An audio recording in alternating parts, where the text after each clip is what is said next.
TVB 年度盛事萬千星輝頒獎典禮2024早前圓滿落幕，今年由陳以德首次擔任大會嘅司儀，佢仲勇奪最佳女新人獎。陳以德在台上發表得獎感言時，除咗感謝家人同埋講者導師之外，更特別多謝好朋友，而坐喺台下嘅緋聞男友羅天宇就被鏡頭捕捉到喜悅而泣的一幕。日前兩人更結伴一起共度賀歲片《麻雀女王追男仔》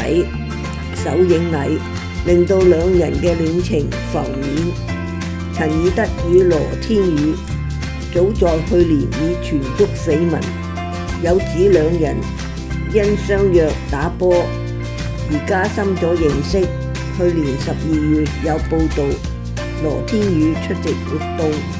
即駕車去到陳以德位於元朗嘅住所，更到附近嘅便利店狂掃多款口味雪糕，夜探陳以德香閨，但兩人至今未有承認戀情。賀歲片《麻雀女王追男仔》昨晚夜2號舉行首映禮，除咗主角馬國明、高鈴、陳家樂及陳靜等之外，不少圈中嘅人都到場支持。前無線 TVB 金牌監製梅小青與老公劉家豪齊出席。小青姐在 IG 曬出多張合照，並講好友同睇《麻雀女王追男仔》相遇，更多好朋友都係歡欣開心笑，開心過好每一天。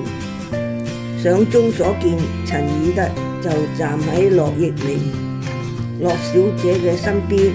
可見備受寵愛，而羅天宇亦傍實緋聞女友，更